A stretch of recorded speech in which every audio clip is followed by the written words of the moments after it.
Okay, thank you very much, Brian, and thank you all for taking the time to have this coffee break with me. The format of this is we're going to again keep it quite short, high impact, and try to get through as much stuff as possible. And then we'll open it up at the end for questions. And I realize your time is valuable, so I'll try to make it as valuable as possible. So a little bit about us. Jump Demand Inc. We're the makers of a marketing automation platform that specifically has a great call tracking package as part of the offering.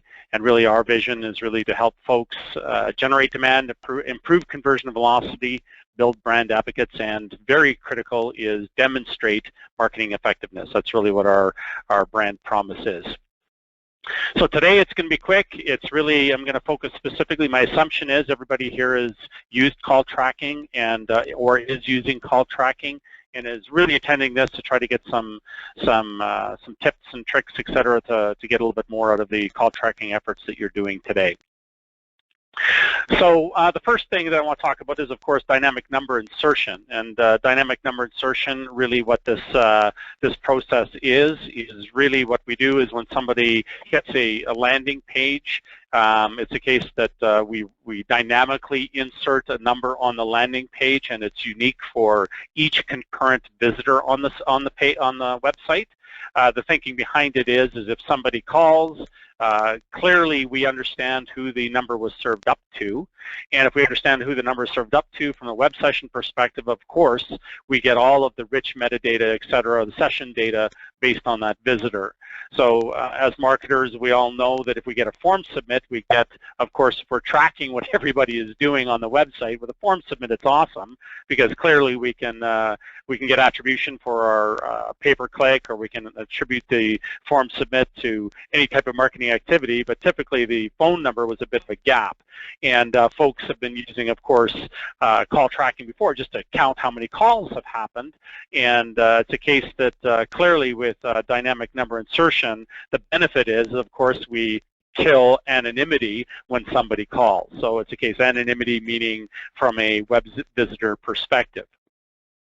And it's a case that it's great. Like, I think that if you're not using dynamic number insertion, I think it's something that you should investigate quickly because, again, you get full attribution on the web session and the visitor. So the reason I say that folks that should be using dynamic number insertion is really, of course, marketing attribution.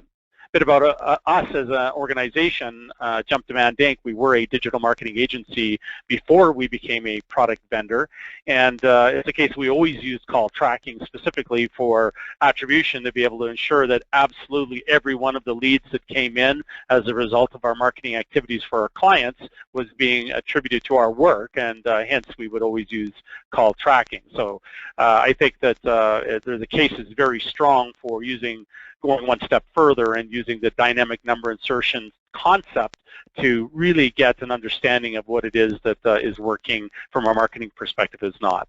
And it's a case that the big benefit, of course, is anonymity is removed. And something to think about is, as with your clients, is that if your clients have seasonal growth, like maybe the Christmas season is extremely a huge impact on their website, increase the depth temporarily for the depth of the pools, temporarily to handle increase the accuracy during the high time, and then of course decrease the depth for the slower seasons.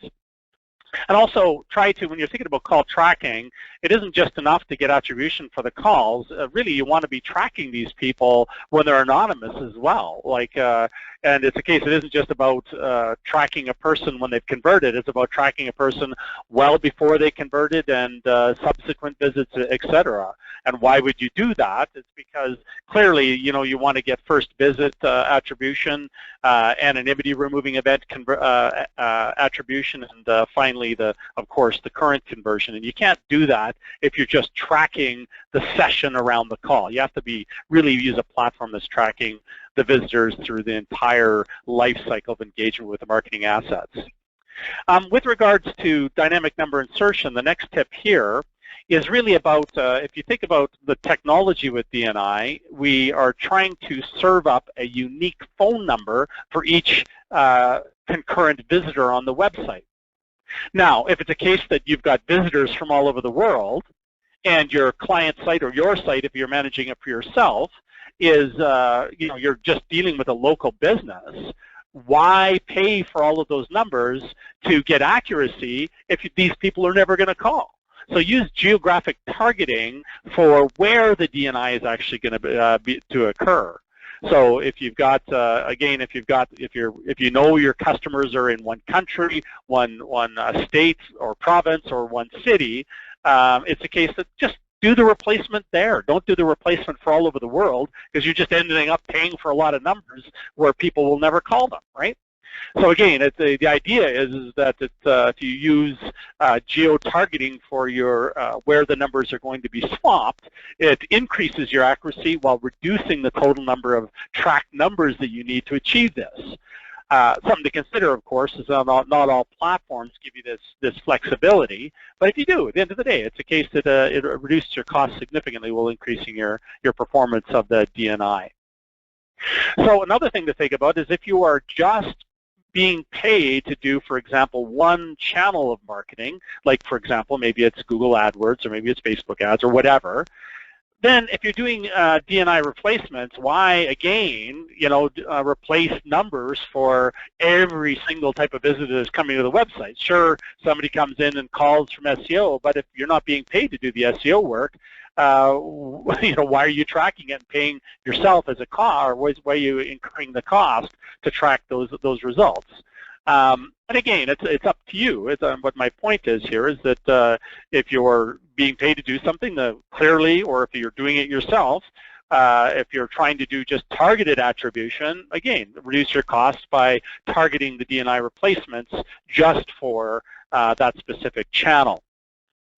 The downside, of course, is you're not getting full attribution on all types of conversions, and the real benefit of DNI is this anonymity killing event that happens when somebody calls and it matches on a DNI pool number. So you lose that capability if you're just doing one specific target for DNI replacements. So the next thing I want to talk a little bit about is, again, with part of the benefits of call tracking is it is a call tracking system, right? There is some automation involved, and part of the automation is where's the calls being redirected, right? And if you're being paid, or alternatively, if you're doing this for yourself, it's something to consider, is that if you're paying a lot of money to get the phone to ring, I think you should consider that. Let's make sure that it's the right phone that's ringing, and if it's a sales call, make sure that the salesperson is picking it up. If you're sending all your calls to a switchboard and asking your receptionist or whatever to direct it, the customer experience isn't quite as good, etc. So I think really it's about call routing, right? And it's advanced call routing is what you want to consider. And what we're talking about here is making sure you understand how the call routing is working and really trying to improve the customer experience, not just the people you're doing the marketing for, or if you're marketing yourself. At the end of the day, somebody is picking up the phone and taking the effort to call a business. Let's just make sure that that experience is outstanding, right? So, for example, if it's a case that if we know the caller and we know the caller is currently being dealt with by a specific salesperson, why does the caller have to go through the process of finding that salesperson in the organization? Why can't the call tracking system just automatically direct the call to the right salesperson? Another thing to think about is an after-hours call, right? Is why if the system is part of an automation system, if the phone rings and it's after hours, why not, of course it's going to go to an answering machine or maybe an answering service, but you can actually automate it and send the person who's calling, if you have their email address, you can send them an email saying, look, you've got us after hours, if it's critical, here's some other ways to contact us, etc. And it's a case that typically the customer experience with getting that type of email is outstanding, or even sending them an SMS saying, guess what, you got us after hours, here's some options to talk to us. So again, it's about improve, not just tracking from a marketing perspective, but let's make the customer experience much better. If the customer experience is better, again, the whole purpose of us doing marketing is to drive sales. And if we can make the customer happy, guess what? They're going to be happy to be buying. Another thing to think about is, let's say you've got multiple sales offices and or across multiple regions. Why can't you use the caller's location to impact where the call is actually going to be directed?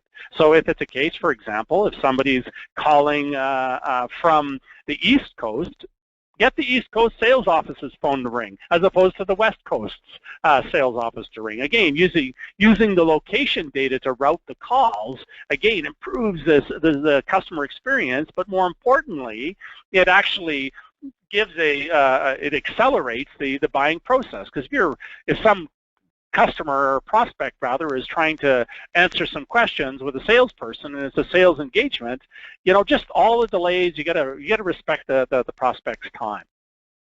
And it's also a value-added feature if you're an agency, is that if you can provide this service, again, your customer, who is the constituent you're doing the marketing for, it's actually value-add. It's a case that, I love dealing with these guys because they're actually helping us close the business. So really, again, it's about customer experience, and as well, it's about reducing the time for the clients when they're actually engaged with you as during a sales call. So something to think about, of course, is not all call tracking packages offer advanced routing or automation type of capabilities, but really if you're doing call tracking, think about this and really push on the vendor if it's the case they're not doing it today. So another one, and this is coming up a lot, and it's funny because our software actually does do robocalling, so people use it for robocalling, but let's face it, it's the case that if you're an agency or you're a client and you're doing your own marketing, the robocalls, if they're done improperly, that's what really gives it a poor, it's just like email marketing that's done poorly. It gives all email marketing a bad name, but let's face it, there's a ton of robocalls out there that are just a complete waste of time. And if the phone's ringing and it's tied up with a call, it ruins your attribution. Because you're now trying to sort through which are real leads, which are not leads, etc. And the robocalls again just upset folks. Why not put a barrier up, right? Use IVR, right? And press 1 if you're not a robot. And guess what? Typically the robots don't press 1. So it's a case that the point of the story here is use an IVR menu just to reduce the impact of the robocalls. So there is an upside too, is that it helps the customer engage in the process of getting the right person on the phone, right?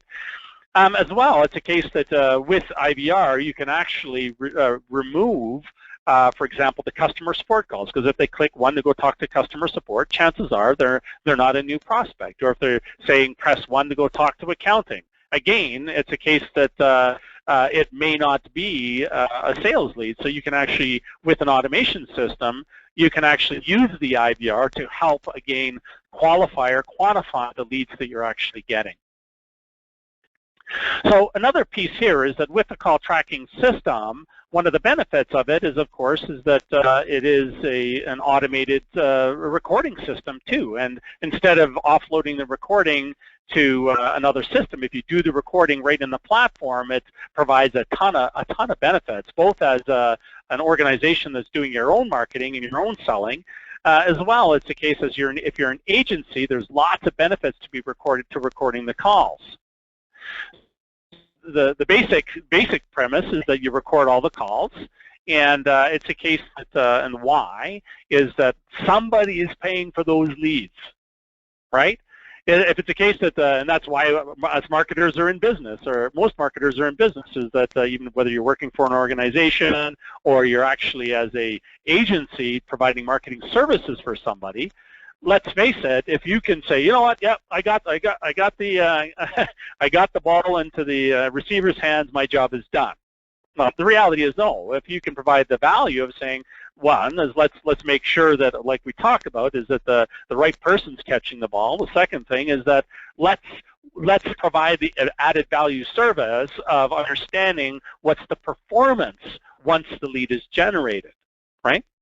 So it's really the ROI on the marketing activities comes with the sales piece, and if you're either a marketer who's got to prove to your constituents internally, or you're an agency that has to prove again that you are truly generating quality leads, recording the calls is a great way. You know, we generated a call, and clearly these calls specifically are they're talking about they're not selling you stuff, they're trying to buy stuff from you. So again, something to think about here, of course, is that some regions require customer notification that you're about to record the call, and there is a process that's involved, whether it's you as the agency to go review the calls, or you're charging for the service to review the calls, or you as an organization, you really have to make it part of your processes to actually go through and actually analyze the calls. So another thing to think about here is track outbound calls. And you're thinking, well, if I'm a marketing agency, why would I do that? Clearly, companies that are using call tracking for themselves understand it, because really there's a sales performance management aspect to the entire process. Instead of just saying, you know, we're watching specific incoming calls, track the outbound calls too. It's a great service, because let's face it, if you folks have salespeople who are working with CRMs, and it's typically a bit of a challenge to ensure that all of the data is going into the CRM, or you're logging all of the sales calls. Really, if you have a call tracking system, why not track the outbound calls as well? And really, it's a case, so there's two methodologies to this with call tracking platforms. One is a click-to-call, where you click a link in the prospect, and the system calls you and then goes and connects you with the prospect, or using a soft phone. That's another feature of call tracking platforms, where you click call prospect, and voila, it's a case that the connection's made with through the browser in a headset as opposed to a phone. So again, why we're doing this is that one is for sales performance management. We've got the lead to the door. Let's see how it processes through this longer sales cycles. As well, it's a case that it's just if there's value added to reviewing the inbound calls, that same value is realized through the outbound calls as well. And with a call tracking platform that supports outbound call tracking, you can actually automate the process of inserting the call data into the CRM, as opposed to, you know, saying, you know, please salespeople, please log all your calls in the CRM. Why not have the system just do it for you? Again, the recording piece is you got a same thing for outbound calls as well as inbound calls. Some regions require that the customer is notified, or both parties are aware that the recording is going on. Other regions, one party is the only one that needs to know. But again, you have to know this for your own region. And the second thing to think about is really not all call tracking platforms as well have this soft phone option or this click-to-call option. So it's up to you to actually find out if it's supported. So I think the next piece here is a little bit more, I guess, more of an advanced feature, is this concept, and this is we brand it as call forensics. And what call forensics is really it's post-processing of all call data to specifically the recorded call data to analyze the conversations that go on in the call. And really what it does is it looks for specific keywords and keyword phrases and to sort of categorize the call from a lead quality perspective. So really, if you're a marketing agency, it's a great benefit, because if you see, I don't know if you can see it on your screen or not. For example, our version of this platform, this capability, we actually built tag clouds of each of the conversations. So very quickly, you can take a look at a set of calls and very quickly say, we got to listen to this call, because it's a case that it looks like they're talking about product quality, or I should say product purchase. It's a product purchase conversation. And again, if you can actually isolate these specific leads, whether you're a marketer and you're communicating to your executive team or other constituents internally, or you're an agency that's got external constituents, if you can actually say, you know, look, I've isolated these 10 calls. They're all talking about the products. Clearly, we're generating leads.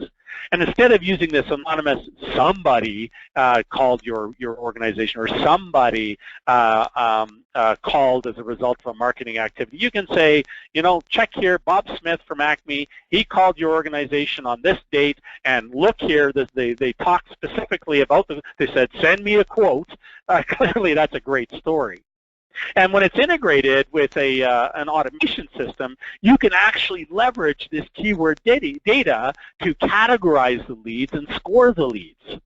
So, and again, from a sales management perspective, if you're looking to do performance management, again, like I spent a long time myself as a sales manager in a previous life, and the call review process is extremely high value, but it's so much time trying to find, A, if it's live, is this going to be the call that's of value, or post-analysis, gee, we've had so many calls, we recorded them all, how can we find which one that we can actually have a dialogue with our salesperson about? And if you're a product manager, a great feature of this too is, let's say you just released a product that let's say it's called Call Forensics. How many of the people are in the sales team are actually mentioning the word, in this case for a product, Call Forensics, so we can actually see if they're talking about the new product. And if they're not, we can actually go talk to, maybe it's a training activity we need to go talk to the sales folks about. So point is that really the Call Forensics and the call data, use the technology, get the robots working for you is really what I'm trying to say here. So very quick, again, this is a very short presentation, and the intent of the coffee time is a quick coffee with a specific topic, and this one is, of course, tips and tricks of call tracking. So before we go any further, I'm just going to talk a little bit about our platform, and I'll show you some real-world examples of some of the things I just talked about. So Active Demand, it is a call tracking platform, but as well it has full social media engagement and management tools, email marketing tools, landing page tools, automation tools, etc. But you can, again, just focus on the call tracking piece, but it's part of an entire integrated package is the idea. So I'm just going to give you a quick demonstration of some of these things in action, and then we'll open it up for Q&A in just a little bit. So here's an example, and this agency that is working with us, they've agreed to let us talk about one of their clients, and their client in this case is a electrical services company in Colorado, the WireNut. And if you see here with this site, it's a case that they have multiple locations. And multiple locations is typically a challenge from a call tracking perspective, because really what we're saying here is the client is going to, I should say the prospect is going to want to call the number related, because it is a local service. You know, if I'm in Colorado Springs, why would I call Denver? I want to call the specific number. So if you're going to use dynamic number insertion to actually get the attribution on this call, it's typically a challenge, because how do you do DNI on several unique phone numbers? This is something that's possible in Active Demand. So in the platform in Active Demand, this is the dashboard, and something to know. This is just a quick snapshot of what's going on the site. And if you look here, site visits for this are all over the world. Like they got site visits in Japan and China and in Europe and Africa, etc. But it's a local business, and if you're doing dynamic number insertion, where do you think all the calls are going to be? Well, clearly the calls are all going to be in Colorado. So if it's a case that you're using if you're not using a platform that can use geo-IP targeting for your DNI, you're going to have to serve up numbers for everybody to get the accuracy for just the people in Colorado. And if you actually drill down, like I said, they have multiple offices. So, and really these are the calls in the offices. It's the case that you can see that it's regional. So really, from an attribution perspective, this is why we're doing call tracking, is to understand how the calls are actually playing out. But really, it's a case that how we're pulling it off is through multiple DNI pools. And within multiple DNI pools, we can target specific regions. And again, we have the geo-targeting where the numbers are going to be replaced. And it's a case that we can get the specific number to ring, and we'll replace it with local numbers for that specific region. So we can actually have multiple DNI pools to solve this problem. And as well with the advanced forwarding, we can actually have complex routing rules based on where the person's calling from, what was the cause of the call, this type of stuff. This is all possible with an advanced call tracking platform. And another example is just using the call forensics data. And with the call forensics data, as you see here, we can summarize we're summarizing all of the calls based on the conversation that's going on in the call. And we can very quickly see which calls we're actually interested in reviewing. And we can actually use automation to categorize these leads after the call based on the robot. Get the robot working for you.